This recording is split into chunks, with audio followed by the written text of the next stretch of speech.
it in the morning, It's I like guess some better I'm stuff. I'm I'm not fully awake until I kind of hear that, and then it's questionable whether I really fully awaken at all.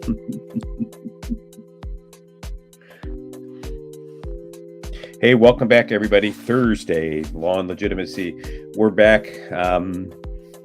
Front, center, side, inside, outside. We've got it covered from every dimension.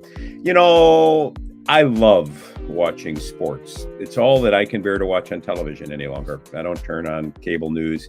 My wife and I are struggling through season 2 of Better Call Saul. We've ground down before people said, hey, it's great. You should watch it. We're thinking, when's it going to become great? I mean, it's interesting, but television doesn't do it for me. Sports does. And that raises questions about how we treat college athletics, how we treat college athletes, how we treat high school athletics, and how we treat high school athletes. I came up at a time, I'm not much of an athlete. I played high school football, was a horrible linebacker, played quick tackle because I'm a big guy and I run into walls and think, let me do that again. That's why I'm a criminal defense lawyer, right? But nobody ever came to see me play. But there are kids who are so talented at athletics that they become franchise players and they end up with college scholarships. They end up with fat professional contracts. And there's a market for their talent that gets manipulated in ways that I frankly don't understand. And so we've got the NCAA, we've got various state high school athletics associations, all ostensibly dedicated to the welfare of these student athletes, but increasingly a national discussion about whether we're being honest about what a student athlete is. Are they entertainers that are entitled to payment for what they do? Or are they student athletes whose compensation is the exposure and the thrills and the associations and the character building attributes of performing on a team? Or are they both? And so now we've got this name, image, and likeness ability for college students, athletes, and now high schools in some states, student athletes, to make money off their so-called brand. Questions arise. Is it good for the kids? At what age is it appropriate? At what age isn't it? And then market-related questions. Why is it that the quarterback is getting a name, image, and likeness contract and not the defensive tackle who's protecting him at his back from a savage defensive line? Some of the most highly rated people in college football are defensive tackles because they've got the quarterback's back, but you can't name many of them after draft day. So should we unionize to spread the wealth? And these issues are all over the news all of a sudden. Nick Saban's thinking maybe there should be unions. Some of us haven't come along yet to the conclusion that name, image, likeness contracts are a good idea and that student athletes should be paid at all. Mike, I know you've got more definite views on that. What's going on in the marketplace? Because in the end, these kids are entertainers, and they are, in my view, they are kids.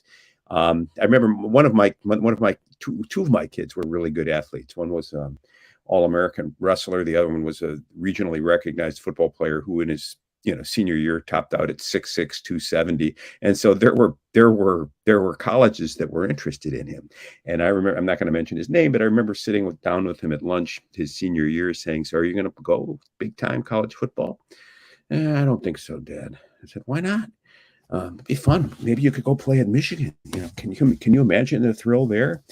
This athletic stuff, I enjoyed it in high school, but I missed out on a lot. I'm not sure I want to miss out on it in college. I think I'd rather, focus on my education. And being the good father that I am, I said, screw the education. Go play college football for 4 years. Have fun. Then I'll put you through college.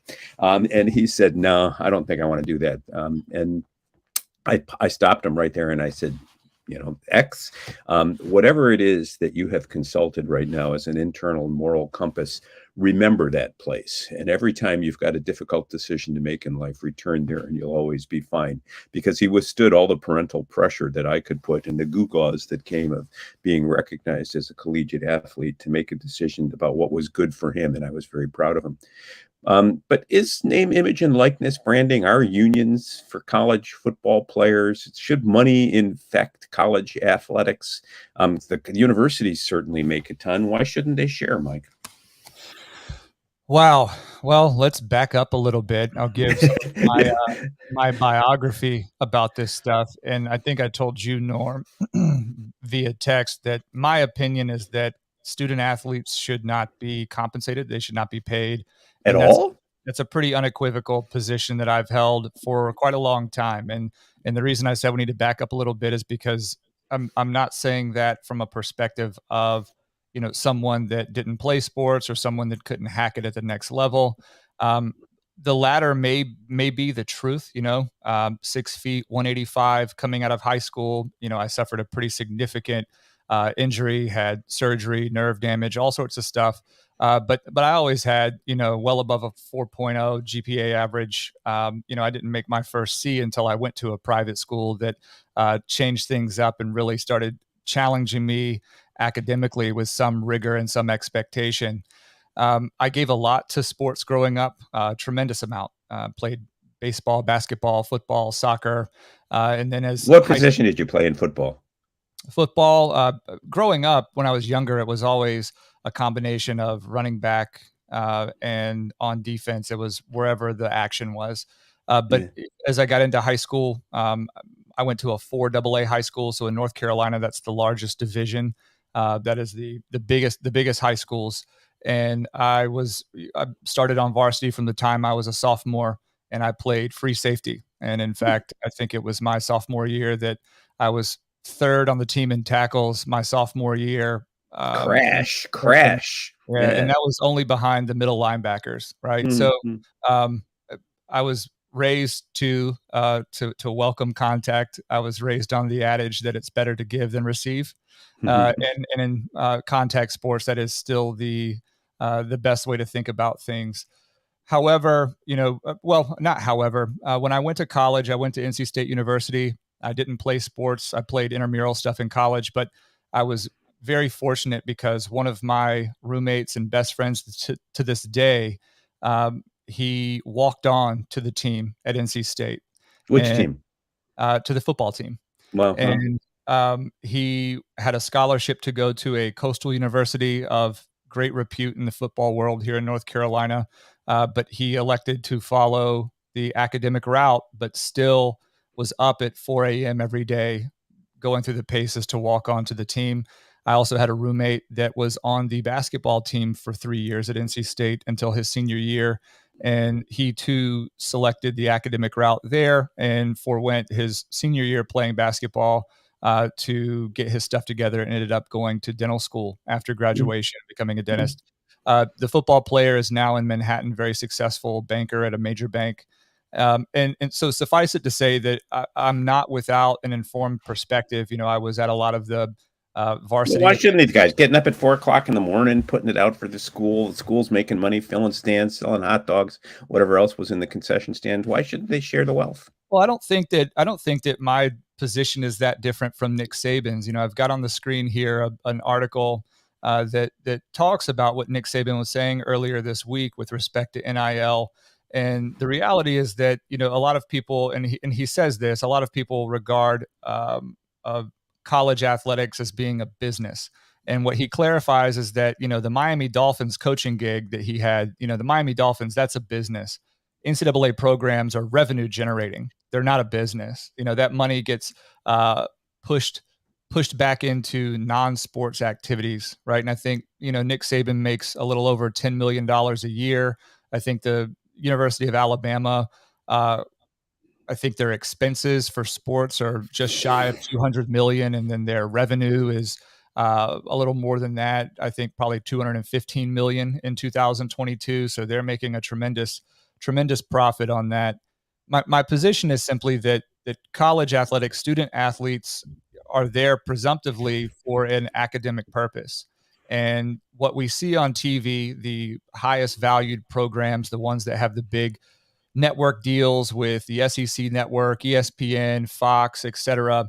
Those are an elite group of guys, and by and large, they have made sacrifices to be there, and the best of the best will will make it to the league, and if they so choose, they can make a career out of playing sports.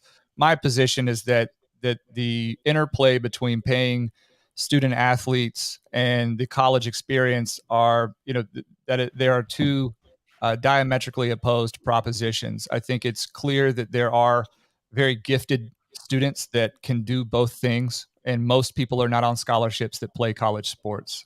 Football programs might be different on average, but by and large, you've got a lot of people there who are doing that, and they are playing sports. They remain disciplined. They're some of the most disciplined and most competitive people you'll ever come across. But the business of a university is to educate its students. And the experience that I have is that the money that comes with the sports programs really buffer against that experience for student athletes, right? There is a real disconnect between the experience student athletes have at Division I schools, especially in the bigger programs, and the run of the mill, average course schedule that the average student has at that university. And for that reason, my position is that if one elects to play sports at a major university or any university, that there should be a decision as to whether you are a student or whether you are an athlete. My position has been for the last several years, probably 10 years now, that if the NCAA wanted to maintain some sort of legitimacy, that it would bifurcate its presence, and it would treat the Division I college athletics programs as an amateur level endeavor, and it would not require its athletes to also be students at the universities that they represent. So would they be paid in that amateur capacity? They of course could be paid in that amateur capacity, but so then do they get to play for more than 4 years? Or do they get extended eligibility? Because if we're going to permit colleges and universities to operate as the minor leagues, so to speak, why restrict? I'm not presuming that the athletes would also be students at the university. I know you're not, and that's what I'm challenging. If you're gonna say that we've got two tracks, we've got the student body that goes out to cheer, and we've got amateur non-students who are performing for the university. What's the relationship between those amateurs and the student body? Are the amateurs sort of like the new Praetorian Guard, kept in their barracks, fed red meat, and only let on campus on Saturday for everybody to cheer for blood? Do they integrate with the students? They have the ability, but what I'm saying is that one's ability as an athlete should not be a hedge against the admissions requirements for the school, and that there should be minimal accommodations made. Because the gentleman that I was speaking about, the guy that walked onto the football team, he wasn't on scholarship. He didn't earn a scholarship. He walked on, and he earned his place, and he earned the respect of everybody on that team, including the coaches. But he was not given any accommodations for any of his classes, right? He graduated with 2 degrees from undergrad, super driven young man, very, very talented by all objective measures athletically, but he was not extended this buffer for admissions. He had to earn his way into the university on merit alone, not on his ability to do anything on a Saturday morning or a Saturday night on behalf of the university. And I remain steadfast in that position. I do think it dilutes the academic integrity of the institutions, and I don't know that you could argue with a straight face that we're taking kids, as you've referred to them as, and most often we're taking kids out of situations that are lacking in opportunity, and we are telling them that, hey, you can come here, you can get an education, et cetera, and go on. But we also don't require those students to remain at college and graduate, right? After 2 years when it comes to football, after 2 years, you can declare for the draft and you can move on. So this all seems to beg the larger question in my, the relationship of student athletes to the student body or to the university in terms of its educational mission is one thing. The relationship of these student athletes to the marketplace and whether they can be rewarded for what they contribute to the university is something else. What's wrong? If you say it's a good rate of return. I think I heard you say that it costs Alabama $200 million to front its athletic programs. It makes $215, so that's a 7.5% profit, so to speak, on what it invests in that. I would have thought it was higher, but if that's what it is, it's what it is. Well, that's after What's wrong paying with, yeah, Saban no, I got it. $7 million, right? But whatever it is, what's wrong with sharing some of that with the very entertaining athletes that we turn our televisions on to watch? Why shouldn't they be able to share some of that? Why should they not be able to share in that? Right. Why should, yeah. What's Well, wrong with permitting them to share some of the largesse? I think that what I was saying is that the integrity of the academic purview is my priority, right? So I get that, but look, what is the somebody benefit of these, graduate. right, of these guys that can earn scholarships and then can return value? My position is simply that you devalue the academic experience by saying that these guys also need something else. And I know that that sounds disingenuous, but it's really not, because it's really what I'm really remarking on, Norm, is how low value education has become. And I think that that is the underlying proposition of what I'm saying in my position, is that if they are indeed student athletes, and if indeed student athletes earn a scholarship and are on a team and they're returning value to the university by way of the product that they put on the field, the entertainment, as you refer to it, have they not already been compensated by way of all of the infrastructure around them, right? Maybe, maybe not. Maybe The they're art just being facilities, housed at the the university, but coaches, they're not. the tutors, the meal plans, everything, Yeah, right? but they may not be getting much of an education, which is the whole devalue of the educational mission, as you point out. I'm a University of Michigan football fan. I don't have any doubts that some of the football players there wouldn't get into the university otherwise, nor do I have any doubts that some of them spend less time in the classroom than others. As a consumer of university products, that is, an employer who hires lawyers, paralegals, and others, I make a point of contact evaluation of a candidate. I see that they've gone to University of Michigan. I would presume that they're motivated and intelligent. But I'm not going to hire someone just because of the pedigree on their name. I'm going to meet them and make a calculation. So I don't believe that University of Michigan or Alabama's brand in the intellectual marketplace suffers as a result of this. I believe that kids may come out who are athletes who have the brand without the qualifications, and they may suffer in the marketplace, or they may go in the market to places where qualifications don't matter that much. Maybe if you're a star Alabama football player who doesn't make the NFL, you don't find yourself at Price Waterhouse or at a boutique law firm, but you find yourself as a manager of car sales in Birmingham, making a princely income because people are rewarding the brand when they buy cars. They're coming to see the star middle linebacker. And it seems to me that the market takes care of that. And the sacrifice these kids make of their body, their time, and their talents, and the money the university makes off of it, to me, points in the direction of some sort of compensation. I might be more inclined to agree with Nick Saban, who would support unionization so that the proceeds can be split more or less evenly against all contributors. But even there, I run up against my commitment to a market and wanting consumers to be sovereign. I'm more interested in a star quarterback than I am in a third string right guard. And so name, image, and likeness. I'm more likely to want to see that kid do something. I'm more likely to want to contribute to something to see that kid. Whereas I'm not going to pay anything I'm not going to stand online to get the autograph of the third string middle guard or right guard. And so we might. This is a topic we're going to have to return to. I knew we would disagree somewhat, but I didn't realize our disagreements would be so fundamental.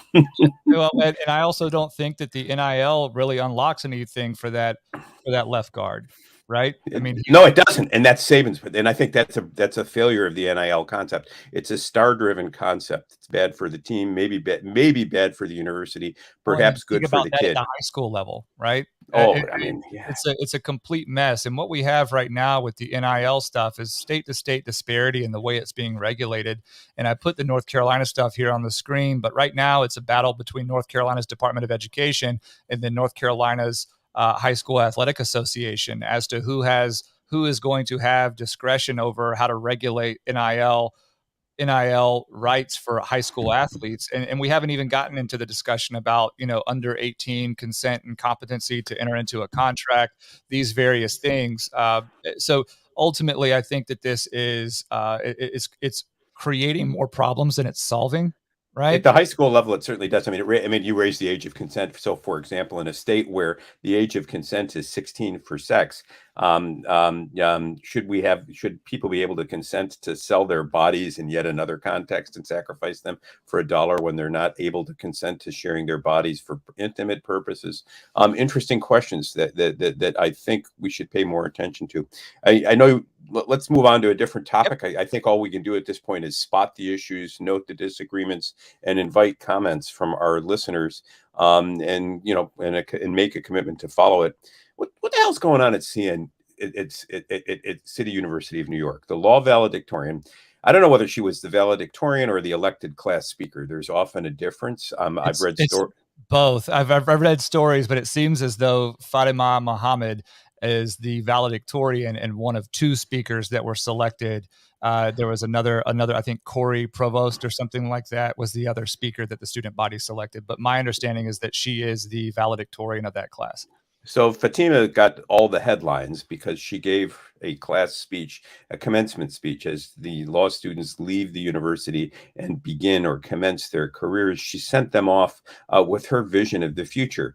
And her vision of the future was that law is a revolutionary enterprise and that we need to address the hidden, deeper structure of white supremacy embedded in the law, dismantle it, destroy it, and achieve true something or other for everyone, which includes supporting the Palestinians, by the way, and getting rid of those filthy Jews in Israel. I mean, seriously, I understand that you don't want to preview a class speaker's speech and that person, if they're the valedictorian, by virtue of academic excellence, has earned the right to share their vision of the future with the student's body. Or if they're an elected class speaker, they're popular enough that their classmates want to hear from them.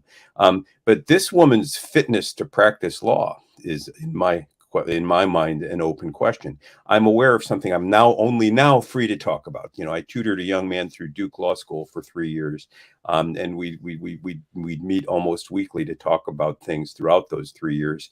And I was shocked, and I was asked not to talk about this while he was a student for fear that it would get back to the university and cause him trouble.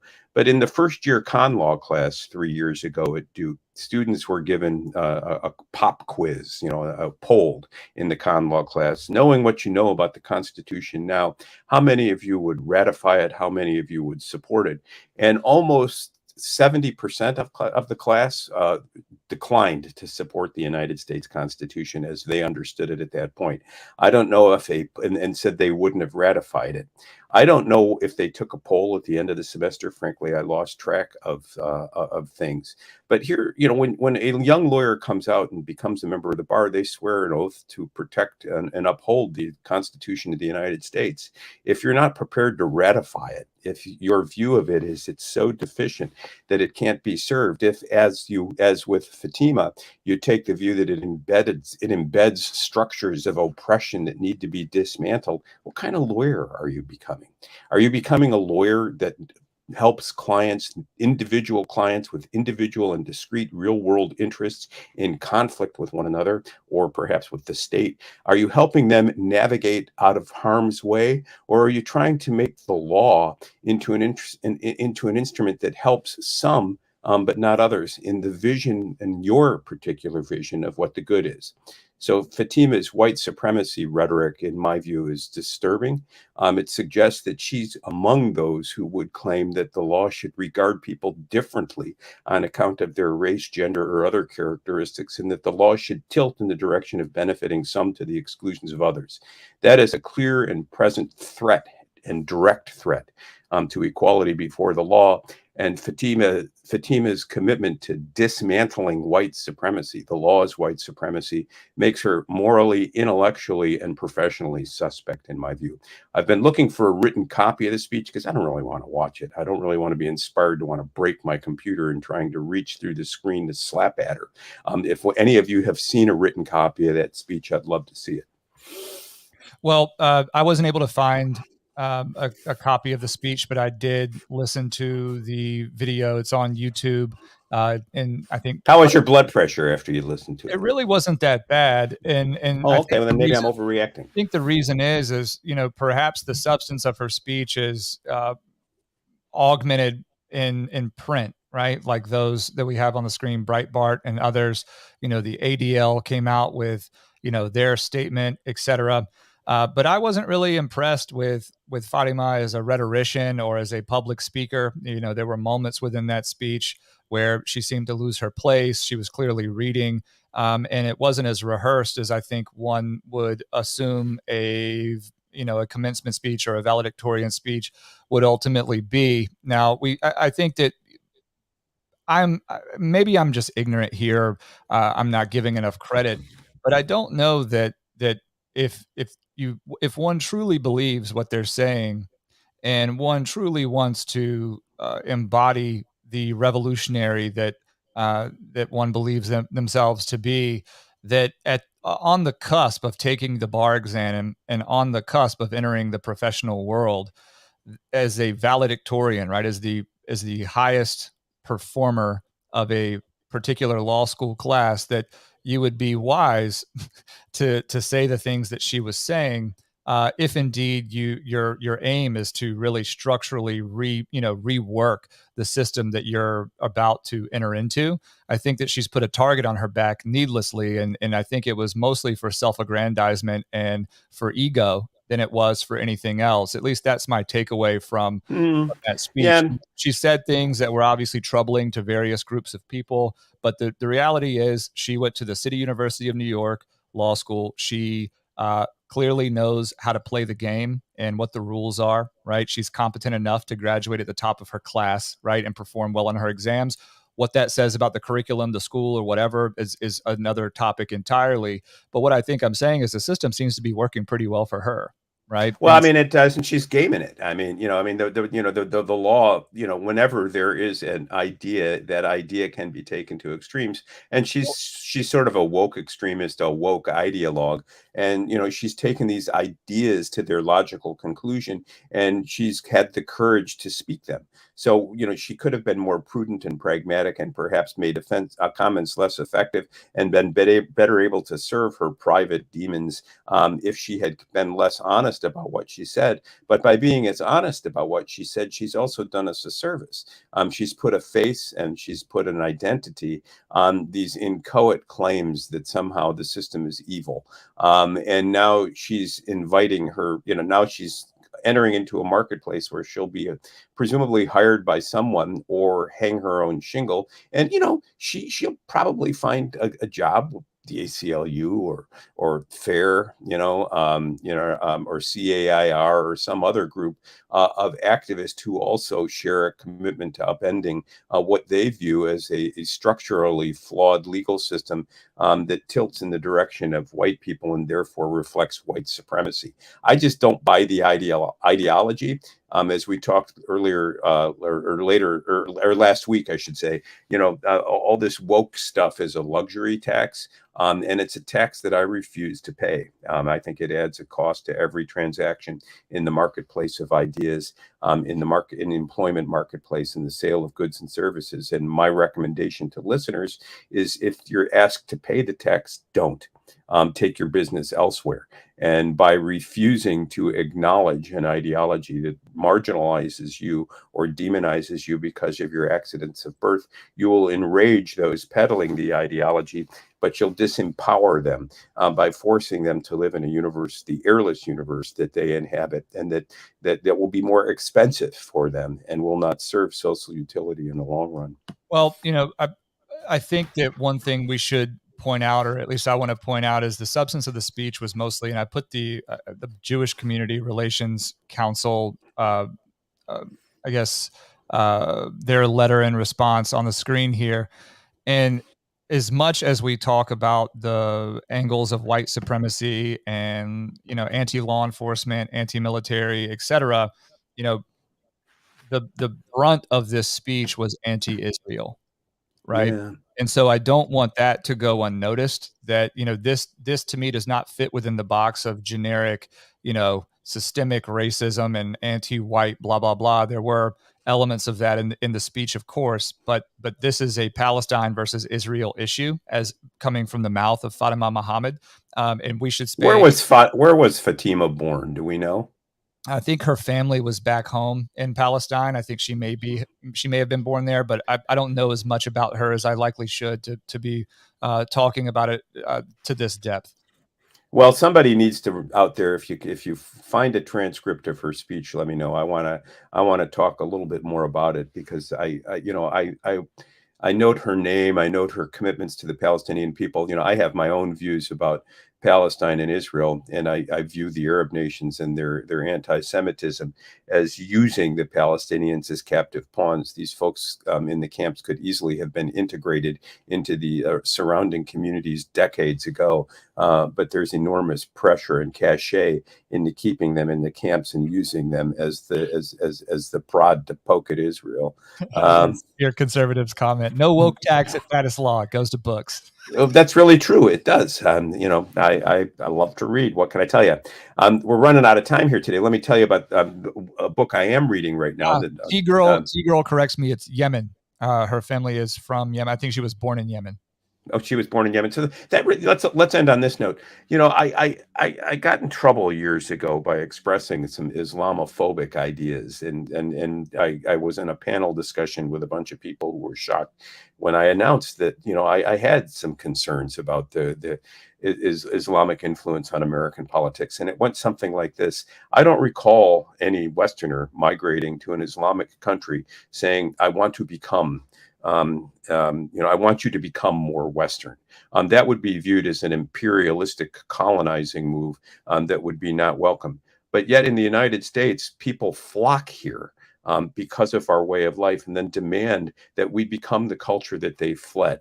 And I simply don't understand that move. It's like there's a missing middle term. There's a missing appreciation for what makes this country great and what has made it great. And so, whereas years ago, people would come to the United States and try to assimilate to become what it was to be an American, whatever that meant. Now they come and they demand that the American experience accommodate their hyphenization. And the result is a coincidental balkanization of the American experience and a loss of any real conception of what it is to be an American. And we seem to be evolving to a default position that to be an American is to be a white supremacist. And we need to abandon and dismantle the oasis to which people flock. How's that going to work out in the long run? Not very well. And so, Fatima Mohammed's speech looks to me like more tweeting of a canary in a coal mine. And I want to understand that coal mine a little bit. I think that that's the right criticism of the speech. I think that it maybe it's not even a criticism of the speech, but I think that is the meta-analysis that I would agree with, Norm, is that there is a charge to us to listen and to understand that whether we disagree is irrelevant. It is something that is being repeated and is growing in its volume the country over. Well, photography who's been very active in the chat lately, and we really appreciate that. Income equality is what's behind all the white supremacy. How do we fix income equality? That's probably the difference between Bernie Sanders and Donald Trump.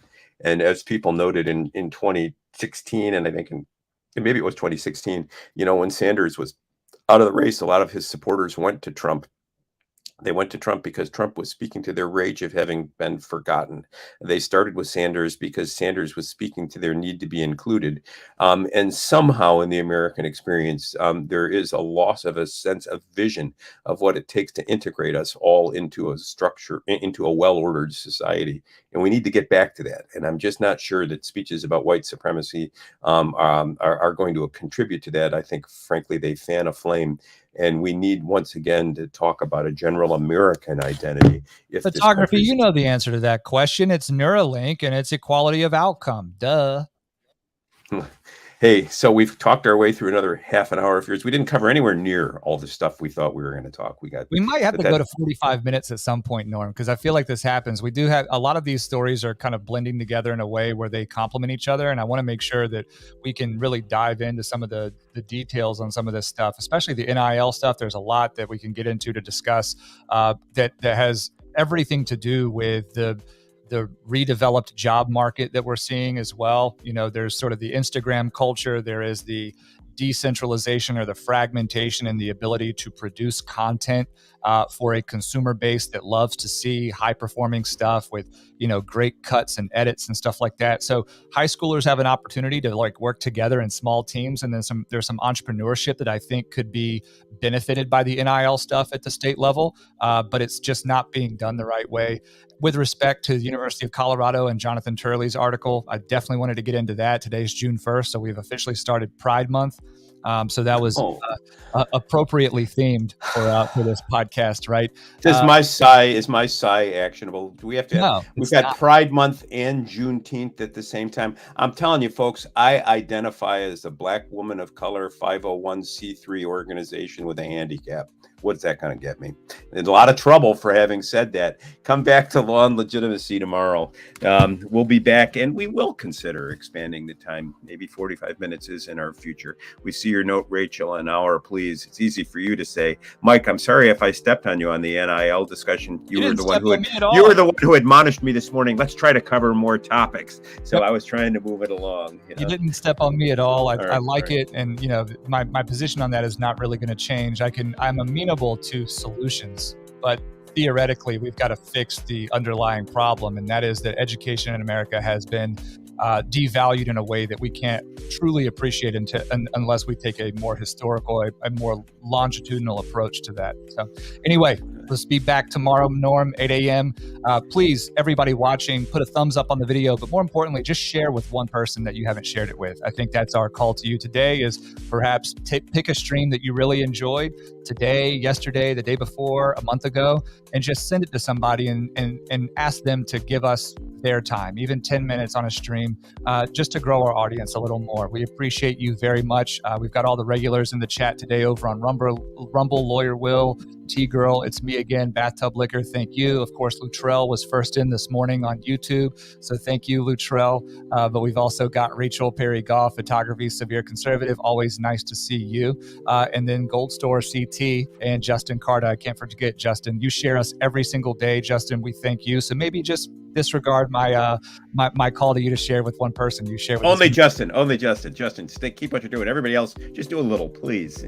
Anyway, for those audio only, you can find us on Apple Podcasts, Spotify, Overcast, Google Play, etc. Rate us 5 stars, and the same charge to you. Please share with at least one person today. Norm, I will see you in the morning, and we will reconvene for this week has so many good stories, so I'm excited to do it again. And with the Supreme Court's getting ready to drop some bombs, so buckle up, people. Get in that bomb shelter. Here we go. All right. See you tomorrow, Norm. See you, everybody.